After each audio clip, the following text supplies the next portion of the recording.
I always thought my grandmother's old house was just a relic of the past, dusty, creaky, and full of memories. But after she passed away and left it to me, I learned that some memories should stay buried. On my first night, the silence felt heavier than usual. At 3 a.m., I was woken by faint scratching noises beneath the floorboards.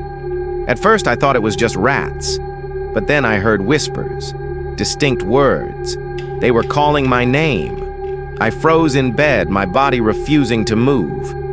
The voice was soft at first, but then it grew louder, closer, as though it were rising from under the house itself.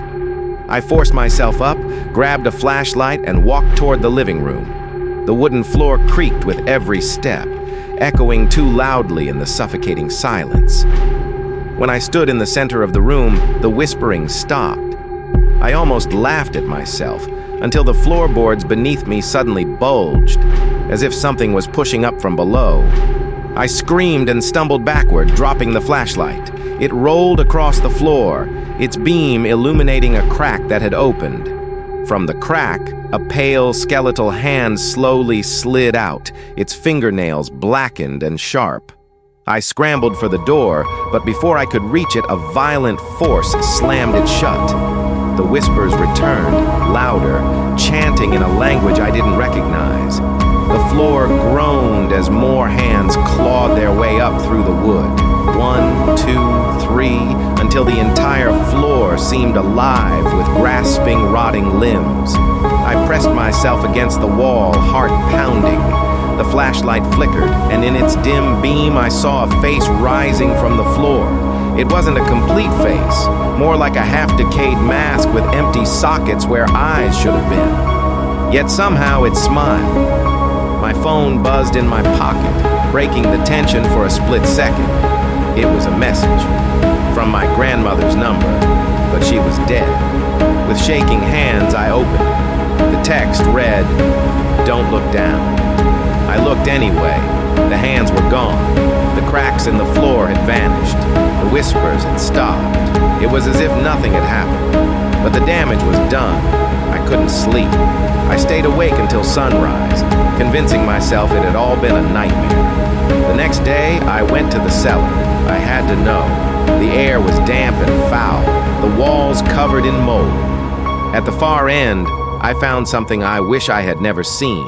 Dozens of tiny wooden coffins stacked against the wall. Each coffin was carved with names. My family's names. My grandmother's was there. My father's. Even mine. And next to my coffin was a hammer and nails. I dropped everything and ran out of the cellar, but as soon as I reached the living room, I froze. The floorboards had shifted again. A new crack had opened. From it, I heard the same whisper. "You shouldn't have looked."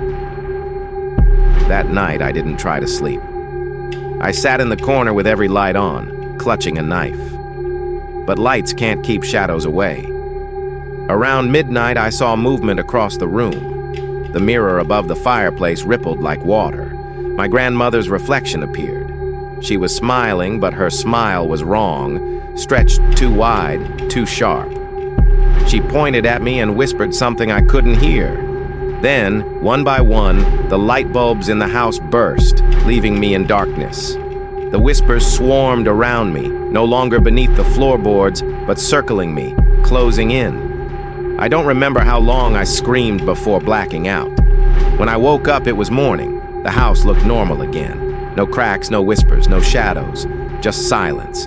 But when I looked down at the floor, I saw it. My name, carved deep into the wood, and beneath the boards, faint scratching, not coming out this time, going in, because now it wasn't just whispers beneath the floor, it was me.